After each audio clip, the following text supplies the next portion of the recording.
अस्सलाम वालेकुम। आज हम इन्वेस्टमेंट के एक फंडामेंटल प्रिंसिपल पर बात करेंगे, risk versus return. Financial growth समझने के लिए ये कंसेप्ट सेंट्रल इंपॉर्टेंस रखता है और अगर तो रिस्क और रिटर्न का रिलेशन जो है ये क्लियर हो जाए तो आप जो है वो बेटर फाइनेंशियल डिसीजंस ले सकते हैं, चाहे आप बिगिनर हो या ऑलरेडी इन्वेस्ट कर रहे हों। फाइनेंस का बेसिक प्रिंसिपल ये कहता है कि हायर एक्सपेक्टेड रिटर्न के साथ हाई रिस्क अटैच्ड होता है, यानी कि अगर कोई इन्वेस्टमेंट ऑप्शन आपको अनयूजुअल या एक्स्ट्रा ऑर्डिनरी रिटर्न ऑफर कर रहा है तो लॉजिकली उसके पीछे रिस्क भी प्रोपोर्शनेटली ज्यादा होगा। यहाँ एक्सपेक्टेड रिटर्न और गारंटेड रिटर्न का डिफरेंस जो है वो समझना बहुत जरूरी है। एक्सपेक्टेड रिटर्न जो है वो क्या होता है कि मार्केट कंडीशंस पर डिपेंड करता है और गारंटेड रिटर्न जो है ये फिक्स्ड होता है, लेकिन जनरली ये लोअर भी होता है। और अगर कोई हाई रिटर्न को गारंटेड कह रहा है तो उस क्लेम को क्रिटिकली इवैल्यूएट करना चाहिए।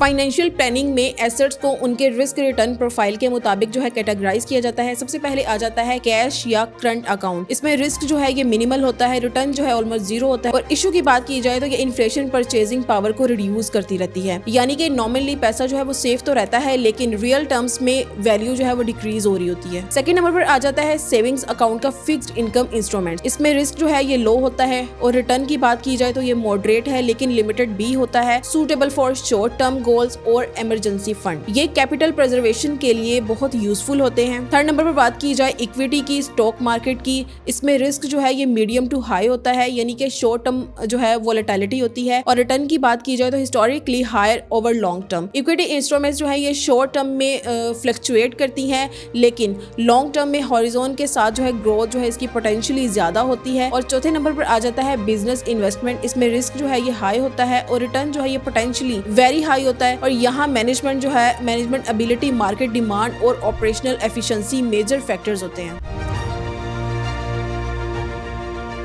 रिस्क जो है ये सिर्फ एक डायमेंशन का नाम नहीं है। फाइनेंशियल लिटरेसी के पर्सपेक्टिव से रिस्क के मल्टीपल जो है फॉर्म्स होती हैं। मार्केट रिस्क, मार्केट फ्लक्चुएशंस की वजह से इन्वेस्टमेंट की वैल्यू जो है वो चेंज होती रहती है। सेकंड, इन्फ्लेशन रिस्क, अगर आपके रिटर्न इन्फ्लेशन से कम है तो रियल वेल्थ जो है ये डिक्रीज हो रही होती है। थर्ड, लिक्विडिटी रिस्क, क्या आप अपनी इन्वेस्टमेंट को जरूरत पर इजिली कैश में कन्वर्ट कर सकते हैं। Fourth, behavioural risk, emotional decision making क्या होती है, पैनिक सेलिंग या ग्रीड, बेस्ड करती है बाइंग पर और लॉन्ग टर्म रिटर्न्स को डैमेज कर सकती हैं। प्रोफेशनल फाइनेंशियल प्लानिंग में दो अलग अलग कॉन्सेप्ट जो है ये कंसीडर किए जाते हैं। रिस्क कैपेसिटी, आप जो है ऑब्जेक्टिवली कितना लॉस जो है अफोर्ड कर सकते हैं, ये आपकी इनकम स्टेबिलिटी, डिपेंडेंस और फाइनेंशियल रिस्पॉन्सिबिलिटीज पर डिपेंड करता है। सेकंड, रिस्क टॉलरेंस, आप साइकोलॉजिकली कितना फ्लक्चुएशन टॉलरेट कर सकते हैं। फॉर एग्जाम्पल, अगर मार्केट जो है वो 20% गिर जाए, क्या आप डिसिप्लिन रह सकते हैं या पैनिक सेल करेंगे। दोनों फैक्टर्स को अलाइन किए बगैर इन्वेस्टमेंट स्ट्रेटेजी डिजाइन नहीं करनी चाहिए।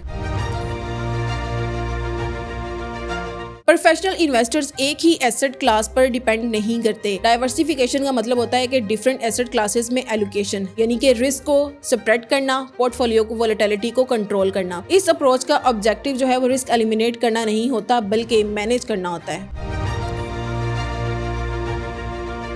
हाई रिटर्न बिना रिस्क के पॉसिबल नहीं होता। सेकेंडली, लो रिस्क का मतलब जो है जीरो रिस्क नहीं होता, इन्फ्लेशन भी एक रिस्क ही होता है। थर्ड, इन्वेस्टमेंट डिसीजंस, गोल्स और टाइम हॉरिजॉन के मुताबिक जो है वो होनी चाहिए। Fourth, emotional discipline financial success का क्रिटिकल फैक्टर होता है। So what we get, risk से बचना सोल्यूशन नहीं होता, रिस्क को समझना और रिस्क को समझकर मैनेज करना ही फाइनेंशियल मैच्योरिटी होती है। और अगर आप सीरियस वेल्थ जो है वो बिल्ड करना चाहते हैं तो पहला स्टेप ये है कि आपने अपनी रिस्क प्रोफाइल जो है असेस करें और फिर उसके मुताबिक जो है वो स्ट्रेटेजी डिजाइन करें। अगर आपको ये वीडियो पसंद आई हो तो वीडियो को लाइक करें, चैनल को सब्सक्राइब करें और वीडियो को लाजमी शेयर करें। Thank you so much.